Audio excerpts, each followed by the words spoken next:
Friends, ఈ మధ్య ఒక విషయం హాట్ టాపిక్గా ఉండింది. అదేంటంటే, ఒక సినీ ఆర్టిస్ట్ యాంకర్ తన ఇన్స్టాగ్రామ్లో పెయిడ్ కాంటెంట్ పేరిట కొంతమంది డబ్బులు కట్టేవారికి మాత్రమే కనిపించే వీడియోలు చేస్తుంది అని. ఆ వీడియోల్ని 300-400 రూపాయలు పే చేసిన వాళ్ళే చూస్తారు, అందరూ కాదు. కానీ దీని వలన యువత పాడవుతుంది అని సమాజంపై బాధ్యత కలిగిన పౌరుడు ఒకరు ఆమెపై కేసు వేశాడు. ఇక్కడి వరకు బాగానే ఉంది. కానీ అదే సమయంలో ఒక సినిమా ట్రైలర్ ఫ్రీగా మొబైల్ ఉన్న ప్రతి వారికి కనిపించేలా వల్గారిటీతో నిండిపోయి రిలీజ్ అయింది. ఆ ట్రైలర్ మాత్రం అతనికి కనబడలేదు.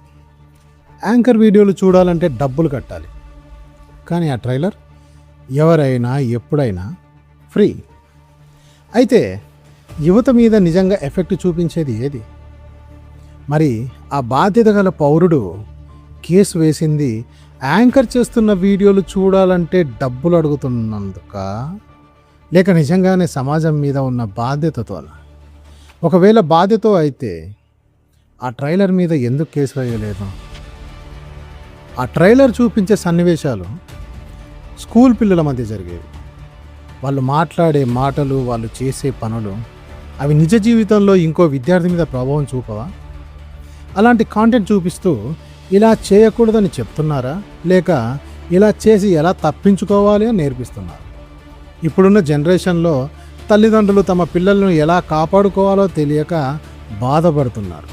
కానీ కొంతమంది ఎడ్యుకేట్ చేస్తున్నామనే పేరుతో వేరే దారి చూపిస్తున్నారు. ఒక మనిషికి 95% చెడు చూపించి 5% మంచి చూపిస్తే ఆ మనిషి దేనికి అట్రాక్ట్ అవుతాడు? ఇటీవల ఒక పాట హిట్ అయింది. అందులో వాడిన పదాలు ఏంటో తెలుసా? ఎవరో ఒక అతను మరో వ్యక్తితో తనకు జరిగిన గొడవ గురించి చెప్తూ వాడిన ఒక బూతు పదం. ఆ పదాన్ని వినబడనీయకుండా పాటలో పెట్టారు. వినపడకపోతే ఏమి, మనం అర్థం చేసుకోగలంగా. ఆ పాటను పెద్ద హిట్ కూడా చేశారు. ఎవరైనా ఇంకెవరైనా తిట్టాలంటే ఆ పాటను సరదాగా పాడితే చాలు, ఏం తిట్టారో ఈజీగా అర్థమవుతుంది.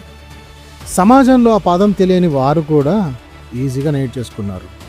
దీని మీద ఎవరూ మాట్లాడలేదు. అంటే మనము కేసులు వేయడం కూడా సెలెక్టివ్గా జరుగుతుందా, లేక మనకు నచ్చిన దాన్ని ఇగ్నోర్ చేసి నచ్చని దాన్ని మాత్రమే టార్గెట్ చేస్తున్నామా? ఇక్కడ నేను ఎవరిని సమర్థించడం లేదు, ఎవరిని కించపరచడమో లేదు. కేవలం ఒక ప్రశ్న అడుగుతున్నా. మనం చేస్తున్న యుద్ధం దేని మీద? ఇక్కడ యుద్ధం చేయడం కన్నా మన వాళ్ళను కాపాడుకోవడం మన బాధ్యత. మంచి చేయాలనుకుంటే మంచి గురించే చెప్పాలి. చెడు చూపించి తర్వాత మంచి చెప్తాను అని అంటే ఈ కాలంలో అంత ఓపిక ఎవరికీ లేదు. ఇది అందరినీ ఉద్దేశించి చెప్తున్నది కాదు, కొంతమందికి మాత్రమే వర్తిస్తుంది. కానీ ఆ కొంతమంది మీద పడే ప్రభావమే మన చుట్టూ జరుగుతున్న కొన్ని భయంకరమైన సంఘటనలు. ఇప్పటి వరకు జరిగినవి మనం ఆపలేము, కానీ ఇక మీదట జరిగేవి మన వంతుగా ఆపడానికి ప్రయత్నించవచ్చు. ఎందుకంటే మన ప్రయత్నం అంతా మన వాళ్ళ కోసమే. వాళ్ళ మీద ఎటువంటి చెడు ప్రభావం పడకుండా ఉండడానికి చేసే ప్రయత్నం. ఇది తల్లిదండ్రుల బాధ్యత మాత్రమే కాదు, మన బాధ్యత కూడా. ఇది నా అభిప్రాయం మాత్రమే. మరి మీ అభిప్రాయం ఏంటో కామెంట్లో చెప్పండి. ఈ వీడియో మీకు నచ్చితే లైక్ చేయండి.